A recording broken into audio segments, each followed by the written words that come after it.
Shalom, peuple de Dieu. Demeurons tous bénis dans le nom puissant de notre Seigneur et Sauveur Jésus-Christ de Nazareth. Alléluia. Gloire soit rendue à notre Seigneur et Sauveur Jésus-Christ de Nazareth. Alléluia. Gloire soit rendue à notre Seigneur et Sauveur Jésus-Christ de Nazareth. Alléluia. Gloire soit rendue encore à nouveau à notre Seigneur et Sauveur Jésus-Christ de Nazareth pour cette grâce excellente qu'il m'accorde vraiment en ce jour pour venir encore exhorter à son peuple. Alléluia. Pour venir encore libérer son message, libérer son dessein à son peuple. Et que lorsque le peuple écoute ces paroles, le peuple met en pratique l'enseignement du Seigneur, l'exhortation qui vient du Seigneur, l'inspiration qui vient du Seigneur, qui est vraiment accompagnée par la parole, alléluia, qui est confirmée par la parole, cela donne la vie, alléluia. Donc vraiment, j'implore encore le Seigneur dans sa grande bonté et sa miséricorde de nous remplir davantage de son amour, de sa grâce, de sa compassion, de sa paix, de sa joie, la patience, alléluia, la fidélité, l'obéissance complète à la parole du Seigneur, sans toutefois oublier une vie de sanctification totale, alléluia, une vie de sanctification totale, l'âme, l'esprit et le corps, le cœur vraiment entièrement, sans laquelle personne ne verra l'Éternel. Alléluia, au nom puissant de Jésus-Christ de Nazareth. Amen. Et bien, rapidement, recommander ce moment d'exhortation entre les mains du Seigneur à travers une courte prière de recommandation selon la grâce de Dieu. Père Tout-Puissant, je te glorifie, je te loue, je te magnifie de tout mon cœur et je te dis merci infiniment de m'accorder encore une grâce excellente de venir encore exhorter à ton peuple, Seigneur, ce matin, Père. Je te dis merci éternel, Papa, Seigneur, de venir encore exhorter ton peuple, c'est en ce jour. Je te dis merci infiniment, Papa, à chaque fois, Seigneur, tu me saisis toujours, Père, tu m'inspires toujours pour venir enseigner, exhorter à ton peuple, Père. Seigneur, je te recommande, Seigneur, ce moment d'exhortation. Je t'implore de venir prendre tout à concours pendant ce moment d'exhortation, Père. Que ton règne, Seigneur, vienne dominer, Seigneur, pendant ce moment d'exhortation, Père. Je t'implore de confier, Seigneur, moi-même entièrement, Seigneur, Père. Je t'implore de venir, Seigneur, me conduire dans toute la vérité, Seigneur, pendant ce moment d'exhortation. De m'amener à les profondeurs de la révélation de ta parole, Père, pour impacter, Seigneur, Papa, Seigneur, ceux qui vont écouter, Papa, Seigneur. Je te recommande aussi, Seigneur, tous les bien-aimés, ceux qui vont écouter, Père, ce moment, Seigneur, d'exhortation, Seigneur. Je t'implore de toucher le cœur, Papa, Seigneur, de les transformer, Seigneur, Papa, Seigneur. Je t'implore, Seigneur, d'augmenter le niveau de connaissance, Père, de l'accorder, c'est la compréhension profonde, Père, pour comprendre tout ce qui sera, Père, exhorter ici en ce moment, Papa, Seigneur, je t'en supplie, Père, de tout mon cœur, Seigneur, d'agir totalement et puissamment, Père, au milieu de nous en ce moment, Papa, que toute la gloire, que ta volonté soit faite sur la terre comme au ciel, pendant ce moment, Seigneur, et dans la vie de chacun, au nom puissant de notre Seigneur et Sauveur Jésus-Christ de Nazareth. Amen. Alléluia. Gloire soit rendue encore à nouveau à notre Seigneur et Sauveur Jésus-Christ de Nazareth par la bonté et la grâce que le Seigneur m'accorde. Je viens annoncer le thème de notre exhortation qui est intitulé sur « À l'instant que tu pries, que le sorcier meurt, tu deviens aussi comme lui inconsciemment, entre parenthèses, un meurtrier. » Alléluia. À l'instant que tu pries, qu'un sorcier meurt, tu deviens comme lui inconsciemment, entre parenthèses, un meurtrier. Un meurtrier inconscient, bien aimé. C'est ça, bien aimé. Un meurtrier inconscient. Nous allons entrer dans les profondeurs pour expliquer pourquoi est-ce que le thème de notre exhortation est intitulé ainsi. Alléluia. Intitulé ainsi, bien aimé.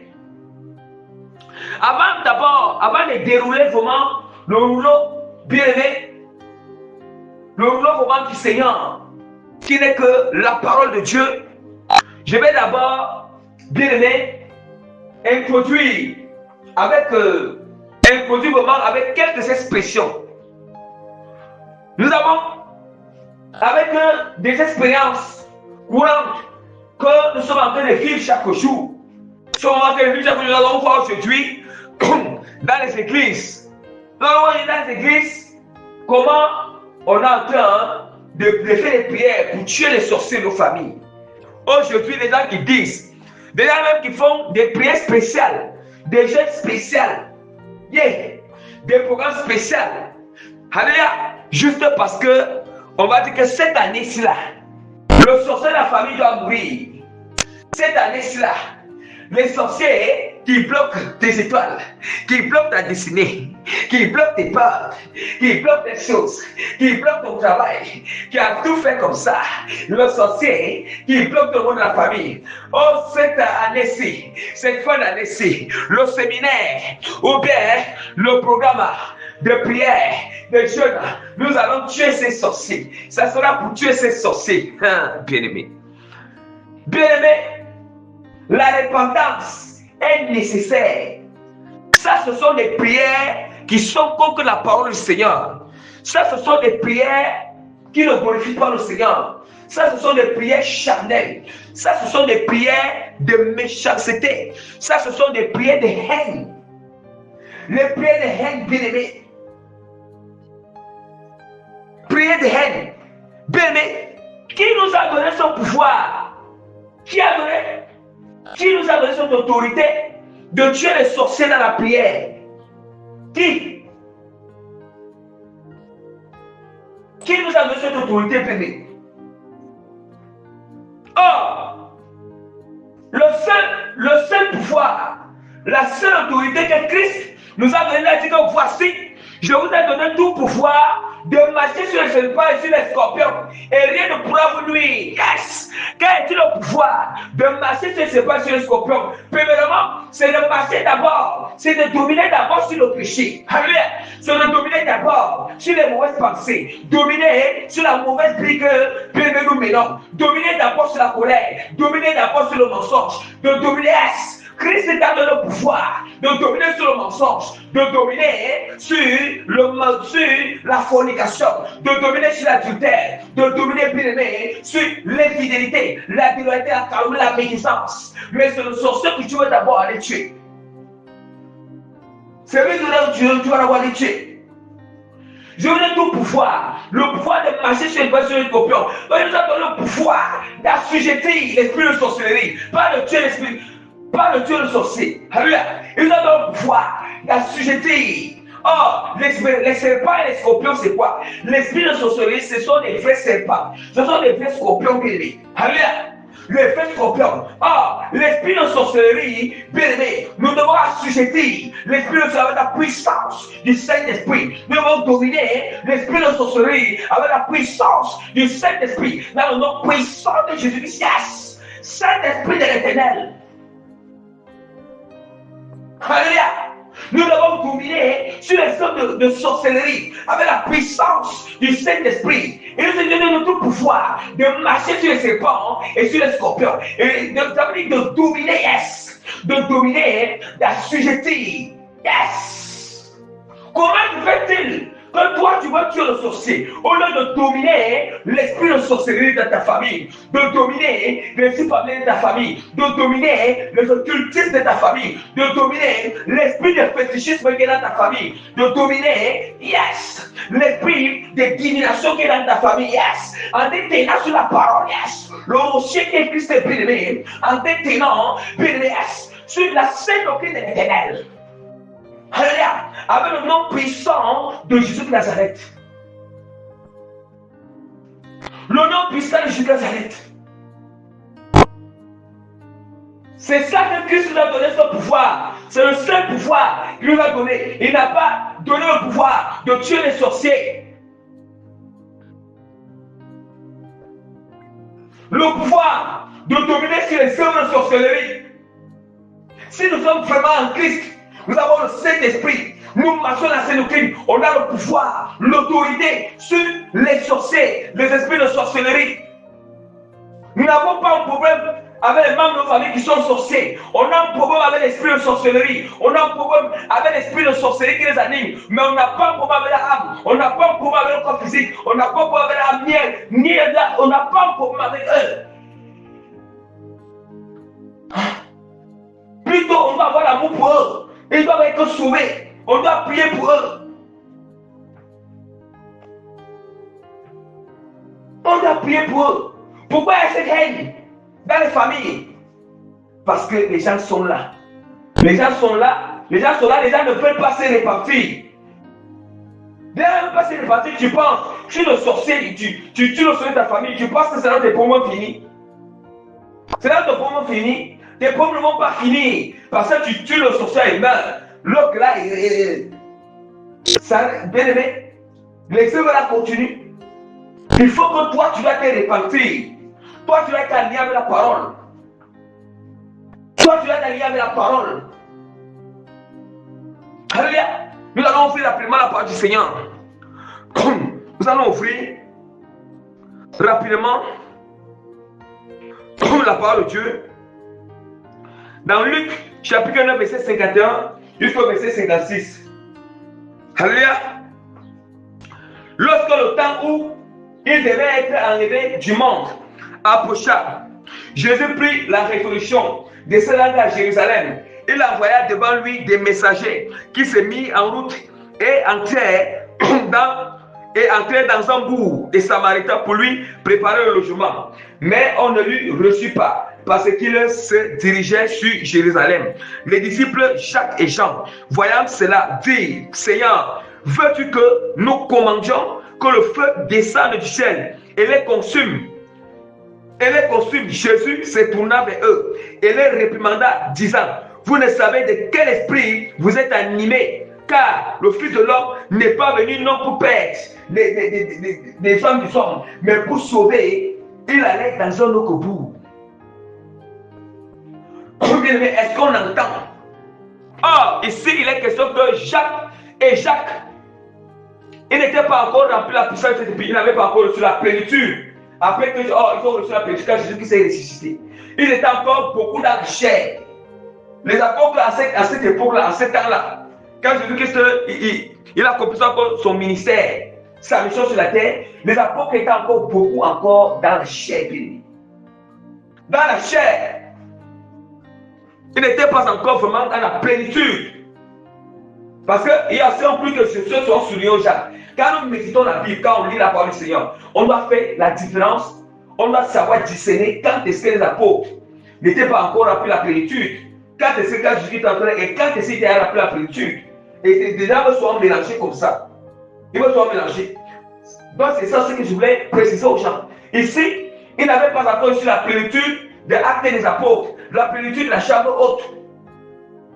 Mais ici, ils étaient encore dans la chair, les apôtres. Donc, ils écoutaient encore plus la parole du Seigneur. Ils étaient encore vraiment les élèves. Les élèves au Père de Jésus-Christ. Ils apprenaient au Père de Jésus-Christ. Maintenant, ils disent que Jésus les envoie dans un bourg des Samaritains pour aller demander un logement. Oui, on les a refusés. On les a refusés vraiment le logement. Et puis ils disent: Maître, veux-tu que nous commandons le feu au ciel pour que ça allait consume le feu descend et que ça allait consume? Or, le but c'est quoi? Le but c'est qu'ils veulent tuer ces gens. Ouais, parce que ces gens ont refusé. Ils ont refusé vraiment d'apporter l'air à notre Seigneur Jésus de Nazareth. Ils ont refusé d'accepter la volonté de Jésus-Christ. Ils ont refusé. Et du coup, ils veulent invoquer le feu. Le feu pour que le feu les extermine. Le feu les consume. Le feu les consume. Et Jésus dit que vous ne savez. On dit que, regardez, la parole est très claire. On nous dit que et on nous dit que Jésus se tourna vers eux et les réprimanda, disant: vous ne savez de quel esprit vous anime, de quel esprit vous êtes animé. De quel esprit vous êtes animé? Donc on peut comprendre que lorsque dans les églises là que nous connaissons là, les gens sont engagés à prier. Oh, on tue les sorciers, on envoie les feux pour aller tuer les sorciers. Nous tuons les sorciers. Nous tuons les sorciers de nos familles. Nous les tuons, nous les tuons, nous les tuons, nous les tuons, nous les tuons. Nous ne savons pas de quel esprit ils sont animés. Ils sont animés par, ils sont même encore animés par encore l'esprit de sorcellerie en ce moment, inconsciemment. Ah oui? Pas l'esprit de sorcellerie inconsciemment. Comment? Oh, je sais que c'est clair. Il dit que, Jésus-Christ est très clair. Il dit que le Fils de l'homme est venu non pour payer les âmes. Or, parmi les âmes qui n'est pas venu payer, il y a les âmes des sorciers. Mais si tu tues le sorcier avant le temps, nous savons qu'on est en train de précipiter. Tu précipites l'âme rapidement en enfer parce qu'il meurt sans se repentir. Or, Jésus-Christ est venu pour que, il dit dans sa parole dans Luc chapitre 5, verset 32. Je ne suis pas venu appeler à la repentance des justes, mais des pécheurs. Or, les gens pour qui Jésus est venu pour la repentance, ce sont les sorciers de ta famille, partenaires maternels, les féticheurs de ta famille.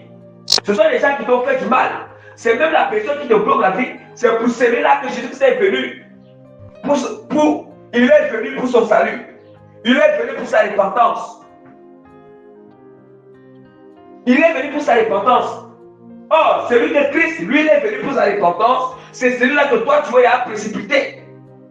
Précipiter où? Précipiter dans le sépulcre. Précipiter dans le série de mort, afin que son âme aille en enfer. Et qu'il ne soit pas sauvé. Donc toi maintenant, tu deviens le Seigneur. Ou c'est toi qui décides. Ou tu as décidé que le temps, c'est là, je dois prier que le sorcier. Je dois éliminer les sorciers de la famille. Avec la prière. Ah oui, parce que tu dis que tu as cru en lui comme Seigneur Sauveur. Parce que tu dis que tu as un certain pouvoir. Que Christ t'a confié. Quel pouvoir? Le pouvoir qu'il t'a confié, c'est un pouvoir qui est. Le pouvoir là agit où? Ça agit dans quel domaine? Alléluia. Est-ce que ce pouvoir a été confié pour tuer les sorciers de ta famille, pour tuer les vétustés de ta famille, pour tuer les fétichés de ta famille? Non. Ce pouvoir, alléluia, t'a été confié afin que tu dois plutôt dominer le fétichisme de la famille, d'assujettir, alléluia, d'affaiblir. Alléluia. La seule chose qu'on peut faire sur les sorciers là, on doit juste affaiblir l'esprit de sorcellerie qui est en eux. Cet affaiblissement, ça fait que affaiblir l'esprit de sorcellerie et les sémences de sorcellerie qui sont dans leur corps. Quand ils sont affaiblis, ils peuvent croire comme Seigneur Sauveur. Quand ils sont affaiblis, il y a la conscience qui revient en eux. Ça veut dire qu'ils sont plus conscients. Vous voyez? Oh, c'est ça dominer.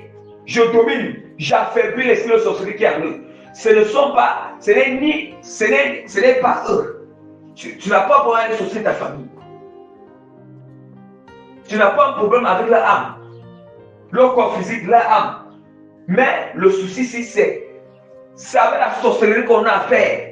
L'esprit, les démons de sorcellerie qui habitent. Vous ne savez pas qu'ils sont habités par les démons de sorcellerie. Ils sont habités par les démons de sorcellerie qui les influencent. Ils sont captifs des démons de sorcellerie. Mais pourquoi aussi ne pas avoir pitié d'eux? Ah oui, comme bon, nous avons pour habitude, les gens ils ont toujours dit, ah, c'est parce que les chrétiens, ils ont clé prendre. C'est parce que non, ils ont choisi, eux-mêmes ils ont choisi ce camp. Ah.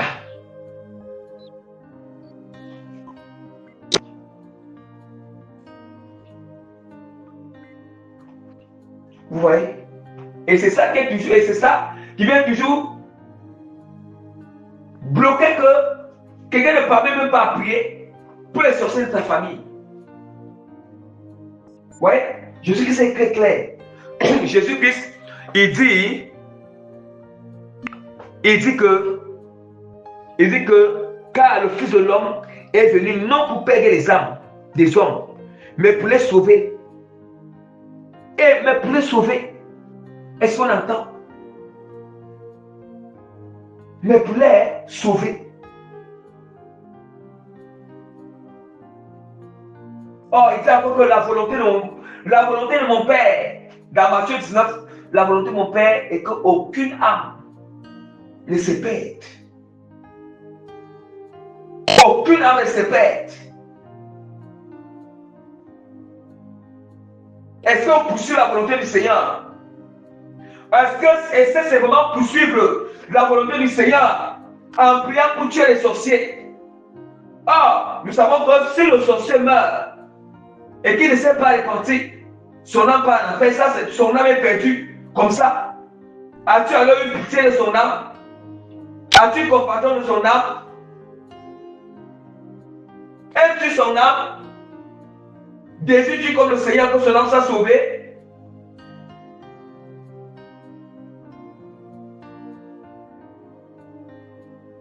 Alléluia. Mais nous allons voir aujourd'hui, les chrétiens, c'est tellement bizarre. C'est tellement bizarre que les chrétiens sont toujours en train de se plaindre. Se plaignent des sorciers, se plaignent des sorciers. Se plaignent, se plaignent. Se plaignent, se plaignent. Parce que vous vivez dans le péché. Les chrétiens vivent dans le péché. Les chrétiens ne voulaient pas vous séparer du péché. Vous ne pouvez pas vous répartir. Vous pensez que vous ne voulez pas vous répartir. Vous êtes là, vous êtes dans la fornication. Vous êtes dans l'adultère. Vous êtes dans le mensonge. Vous êtes dans l'escroquerie. Vous êtes dans le vol. Vous êtes dans le vol. Vous êtes dans la masturbation. Vous êtes dans les pratiques des films pornographiques. Oui. Vous vous satisfaisez avec les positions périmées, les positions du monde. Ah oui. Ah oui. Vous vous plaisez dans le péché. Et puis quand les esprits de sorcellerie qui possèdent les membres de vos familles qui sont sorciers là, commencez à bloquer vos vies là, à vous lancer les sorts. Et puis vous vous levez pour tuer les sorciers. Tu utilises quel quoi? Oh, le seul secret pour dominer sur les sorciers, le seul secret pour que le sorcier ne bloque plus ta vie, ne bloque plus tes portes, ne bloque plus tes finances, ne bloque plus ta vie spirituelle, ne bloque plus quoi que ce soit dans ta vie là, c'est de te repentir sincèrement. Répands-toi de tous les péchés et aligne-toi à la parole, aligne-toi à la sainte doctrine, pratique la sainte doctrine, sanctifie-toi, vis une sanctification. C'est le seul secret qui fait que le sorcier ne peut pas t'atteindre. Ni aucun sorcier, ni aucune flèche maléfique, ni aucune parole d'incantation, ni aucune parole de malédiction, ni aucun enchantement. Aucun ensorcellement ne peut pas t'atteindre, ne peut pas t'influencer, ne peut rien te faire. Ne peut rien te faire. Mais c'est quelle histoire? C'est quelle histoire? Donc vous vivez votre vie comme vous voulez, une vie de plaisir du monde. Vous partez dans les boîtes de nuit, les concerts. Et puis maintenant, à cause de ton propre péché là, tu es en train de payer les conséquences. Alléluia. Le sorcier est là pour châtier. Il est là pour châtier ceux qui ne doivent pas obéir au Seigneur. Ah oui. Ah oui, bien aimé. Ceux qui ne veulent pas. C'est ça. Le diable est la chicote entre les mains du Seigneur. Le diable est la chicote entre les mains de Dieu pour les chrétiens. Pour les rebelles. Ne savez-vous pas? Oh, les agents de l'ennemi, c'est quoi? Le sorcier fait partie. Oh, la chicote là, c'est quoi? C'est le sort. On bloque les finances. Oh, l'ennemi bloque les finances. Il te lâche le sort. Il te lâche les petites maladies. Ça, c'est la chicote du Seigneur. Yes! Le diable est la chicote.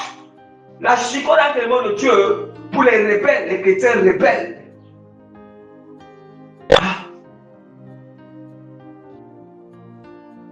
Ah oui. C'est ça, bien-aimé. Donc nous devons comprendre la portée de ces choses. Donc toute personne qui a toujours à prier pour tuer les sorciers là, il va se repentir. Quand on dit que le feu, quand on lance le feu, oui, prier avec le feu. Prier avec le feu, oui, on peut prier avec le feu. Regardez très bien. Regardez lorsque le sorcier qui décide de se répartir, de suivre Christ. Regardons comment on prie. On invoque le feu sur lui, mais ce n'est pas sur lui. Le feu là, ce n'est pas pour le détruire. C'est pour le feu là, on invoque le feu sur les démons qui sont en lui pour qu'ils soient délivrés de ces démons. Ils soient délivrés de ces esprits de sorcellerie qui sont dans son corps. Les esprits de sorcellerie, ils aiment la sorcellerie et les semences de sorcellerie qui sont dans son corps. Maintenant, on invoque le feu dans son corps. Le feu là, ce n'est pas pour détruire le sorcier, pour tuer le sorcier, mais c'est pour que les esprits impurs qui sont dans son corps doivent sortir. Il doit être dépossédé. Ici, c'est dans le cadre où il a accepté au moment de Jésus-Christ s'est repenti. Mais dans le cadre où le sorcier, il se plaque dans la sorcellerie, il continue encore à détruire, à faire des catastrophes dans la famille. Dans ce cadre, on peut aussi prier avec le feu. Mais ce n'est pas pour le feu, ce n'est pas pour tuer le sorcier, je vais l'expliquer. Ce n'est pas pour dire que le sorcier envoie le feu pour que le sorcier meure. Non. C'est pourquoi il est question d'affaiblir ses œuvres de sorcellerie, de détruire ses œuvres de sorcellerie, d'affaiblir les esprits de sorcier qui sont en lui, d'affaiblir l'influence de sorcellerie qu'il a, d'affaiblir le pouvoir de la sorcellerie qu'il a. Le feu doit affaiblir. Alléluia. Dominer. Donc ici, ce n'est pas question de tuer. Ce n'est pas question de tuer et de sorcier. Attention. Attention. Faisons très très attention d'orienter ces genres de prières. Orienter ça de prières. Ouais, la parole du Seigneur nous dit encore, la parole de Dieu nous dit vraiment, dans Matthieu chapitre 10, verset 46, et l'homme aura pour ennemi les gens de sa maison. L'homme aura pour ennemi les gens de sa maison. Ah, les gens de sa maison, comment? En réalité, quand il dit que l'homme aura pour ennemi les gens de sa maison, il ne s'agit pas que ce sont les membres de ta famille qui sont tes ennemis, ce sont les esprits qui les possèdent. Parce que tout membre de la famille n'est pas ce qui est encore païen là, qu'il soit sorcier ou pas. Il est possédé par les esprits impurs. Il y a les sorciers concernant la famille, ils sont possédés ici de sorcellerie. Et les membres de la famille qui ne sont pas encore là, ils sont aussi possédés par les esprits impurs. Maintenant, c'est à cause de cela qu'il dit que l'homme aura pour ennemi les gens de sa maison. Ce sont les esprits qui les possèdent, les esprits qui les influencent. Ce sont ces esprits qui sont tes ennemis. Ils sont captifs. Ils sont enchaînés. Ils sont emprisonnés par ces esprits impurs.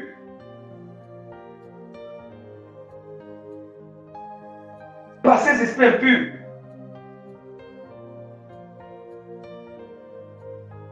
Maintenant, il continue à dire dans Matthieu 5, verset 44. Mais moi, je vous dis, aimez vos ennemis. Vous voyez? Oh, il dit que l'homme aura pour ennemi les gens de sa maison. Pourquoi aussi il dit que aimez vos ennemis? Aimez vos ennemis parce qu'ils sont sous l'influence des esprits impurs. Oh, aimez vos ennemis, ça veut dire qu'on doit aimer leur âme. Nous devons aimer les âmes. Aimer l'âme des sorciers de nos familles. Les âmes des membres de nos familles, qu'ils soient à ceux ou pas. On doit aimer aussi les âmes de tous les ennemis, toute personne dans le monde entier.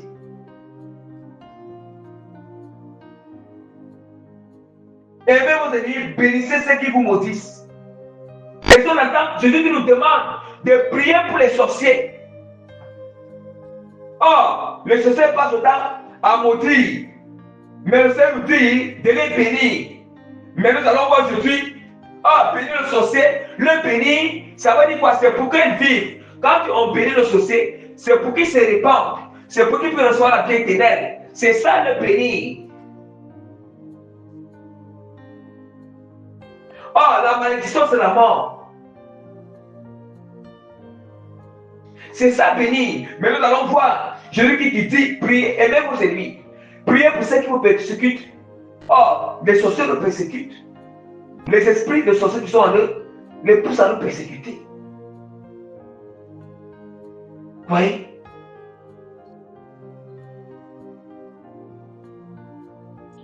Vous voyez maintenant?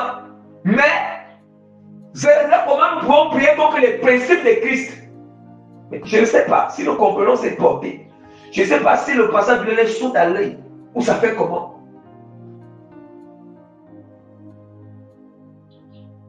Et même ces gens de règles qui est dans l'église. L'église qui est censée intercéder pour ces gens de personnes. Bien-aimés, vraiment, il est temps que vous sortez dans ces églises où on est en train de prôner la prière de meurtre des sorciers, la prière pour tuer les sorciers.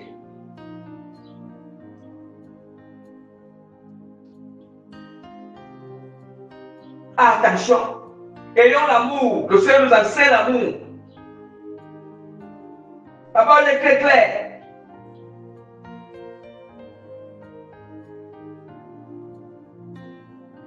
Alors, 1 Jean chapitre 4, verset 4. Bien aimé, aimons-nous les uns les autres, car l'amour est de Dieu. Et quiconque aime est né de Dieu. Et connaît Dieu. Est-ce qu'on entend la parole? Il dit que, bien aimé, aimons les uns les autres. Les uns, parmi ces uns les autres, est-ce que ce sont seulement les chrétiens qui sont à l'intérieur? Parmi ces uns les autres, est-ce que ce sont seulement vraiment ceux qui font la volonté, ceux qui sont à l'intérieur? Mais aussi, bien aimé, les sorciers vont partir les uns les autres qu'on nous parle ici là. Aimons-nous les uns les autres. Car l'amour est de Dieu. On dit que l'amour est de Dieu. Quiconque aime, l'amour est de Dieu. Quiconque aime est né de Dieu. Est-ce qu'on entend? En réalité, l'amour surnaturel, l'amour c'est de Dieu. Pour savoir que nous sommes de Dieu là, pour savoir que Dieu habite en nous là, c'est l'amour qu'on aura pour nos ennemis. L'amour surnaturel du Seigneur qu'on aura pour les sorciers de nos familles. Cet amour, en réalité, ce n'est pas un amour pour cautionner la sorcellerie. C'est un amour pour prier pour eux. Un amour pour souhaiter qu'ils se répandent. Un amour pour ne pas vouloir qu'ils aillent à l'enfer, Même pas seulement sur nos familles, mais les sorciers qui sont hors de la famille qui nous persécutent, les sorciers des clients qui nous persécutent, les officiers des lieux qui nous persécutent. Alléluia. C'est ça qui prouve que nous sommes nés de nouveau. Une personne qui prouve que nous sommes nés de nouveau bénis, authentifiés par le Saint-Esprit. Par le Saint-Esprit. Oui. On dit que c'est ça. Quiconque aime est né de Dieu et connaît Dieu.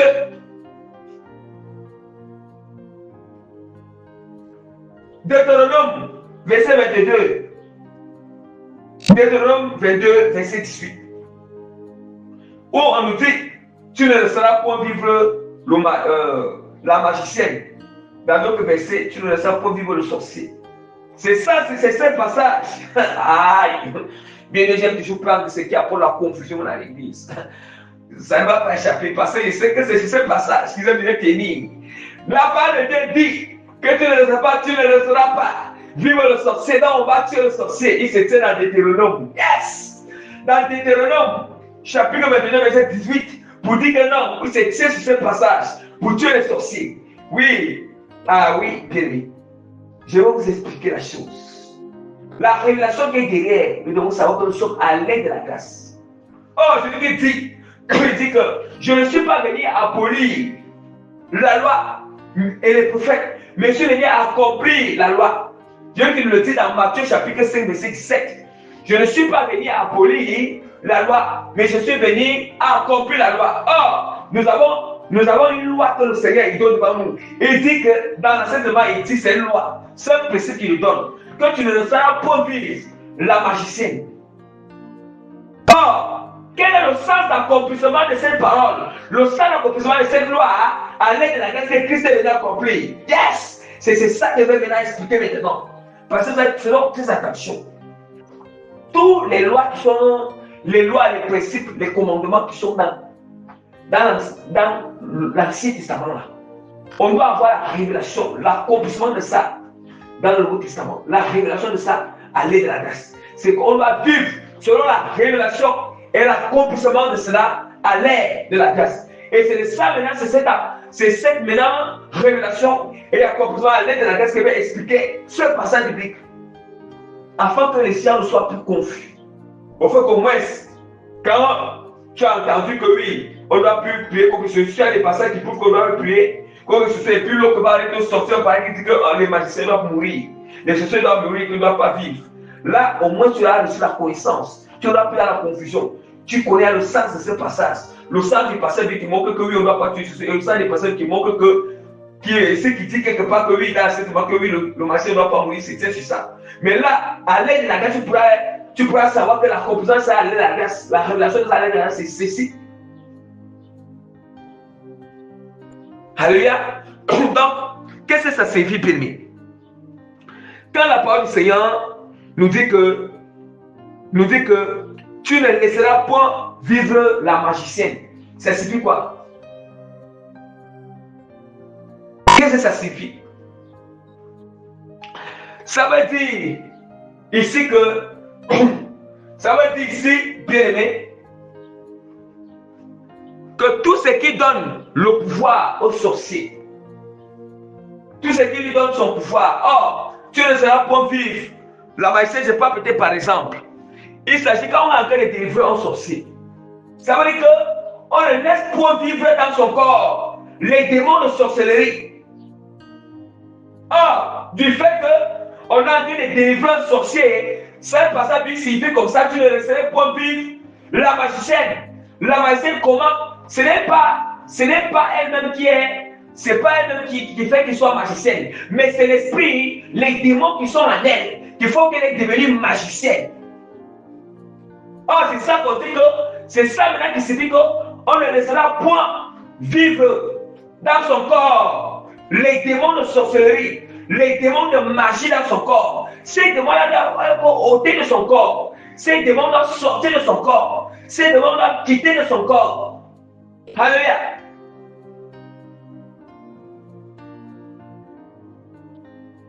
Tu ne laisseras pas vivre le sorcier ou la magicienne. Voilà ce que ça signifie. Par ailleurs encore, ça signifie encore. Papa continue à nous dire, ça veut dire que tout ce qui donne le pouvoir au sorcier,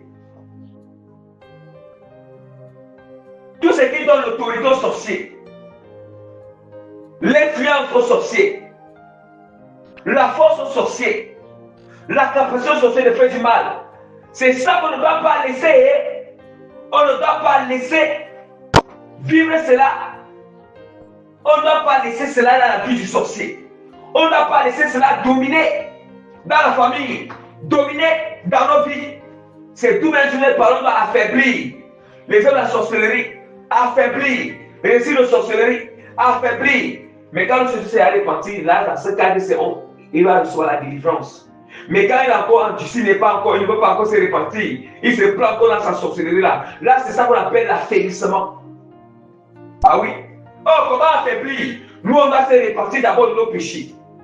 Comment affaiblir? On doit pratiquer la parole. Comment affaiblir? On doit être la ligne de sanctification.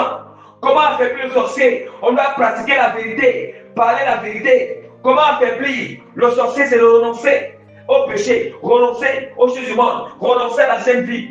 Comment affaiblir le sorcier, les œuvres de la sorcellerie? C'est de passer l'intégrité de la voiture. Comment affaiblir les œuvres de la sorcellerie? C'est d'aller décusant aussi dans la prière. Ici, on ne tue pas le sorcier. On détruit les œuvres de la sorcellerie dans la prière. On détruit ses plans. On annule ses déclats dans la puissance du Seigneur. C'est ça qu'on appelle affaiblir. On ne laissera point vivre la magicienne, mais ce n'est pas elle-même, mais il s'agit de tout ce qui lui donne la force maléfique pour faire du mal. On ne laissera point vivre ces choses, point dominer ces choses. C'est ça, bébé. Yes. Il est temps que nous comprenions la portée de la parole. La portée de la parole, bébé. La parole de Dieu, c'est une grande munition, bébé. La parole de Dieu, ce sont des missiles. La parole du Seigneur, la parole de Dieu, vraiment, Dieu fait seulement que tu pratiques la parole. Tu vis la scène au yes. Tu es comme une bombe pour le monde des ténèbres. Tu es comme des missiles. Yes. La parole de Dieu n'est pas seulement des missiles à coup de portée, mais aussi à longue portée, bien-aimé. Yes. Il fait la révélation de la parole. Et il y a la vie à cette parole. Donc, vraiment, que toute la gloire revienne à notre Seigneur et Sauveur Jésus de Nazareth pour résumer vraiment cette exhortation. Résumer vraiment cette exhortation, c'est pour dire que vraiment, tout ce que le Seigneur est très clair. Si nous confessons nos péchés, il est juste et fidèle pour nous les pardonner et pour nous purifier de toute iniquité. Alléluia. que la personne a été dans l'ignorance, où il savait qu'on ne doit plus prier pour tuer les sorciers, mais il persistait. Donc le Seigneur appelle à la repentance. Dieu vient encore témoigner son amour à l'égard de toutes ces personnes, à l'égard de nous tous. Le Seigneur vient encore témoigner son amour aujourd'hui et sa compassion et sa miséricorde et sa douceur à l'égard de toutes ces personnes, afin que, bien aimés, nous puissions sortir de ces repentir de toutes ces prières que vous avez toujours eu à faire, de se repentir totalement. Et même à chaque fois, il y a eu la haine, comme que les sorciers, l'amertume, comme que les sorciers toujours se plaignent des sorciers, les se quereller, comme que les sorciers, les garder dans le cœur vengeance, comme que les sorciers, il est temps de se repentir. La rancune, comme que les sorciers, la famille. Dieu dit que la repentance est nécessaire. J'ai tout exhorté. Qu'est-ce qu'il faut faire pour dominer, pouvoir? Parce que même si le sorcier de ta famille, tu le tues, il meurt. Je t'assure, si tu as eu des péchés, une vie qui ne glorifie pas le Seigneur, ça va aller de pire en pire. Donc il est temps de se repentir. Il est temps de se repentir sincèrement. Et de s'allier avec la parole de Dieu à ce sujet. Alléluia. Donc toute la gloire revienne à notre Seigneur et Sauveur Jésus-Christ de Nazareth et par la grâce du Seigneur. Je mets le son du Saint-Esprit, cette exhortation. Je mets les cachets, les thèmes authentiques du Saint-Esprit, cette exhortation. Et je mets davantage la signature authentique de l'autorité. La signature authentique de l'autorité et d'impactation positive, d'extraction, des changements des cœurs, âmes, esprit qui vont écouter cette exhortation au nom puissant de Jésus-Christ de Nazareth. Amen.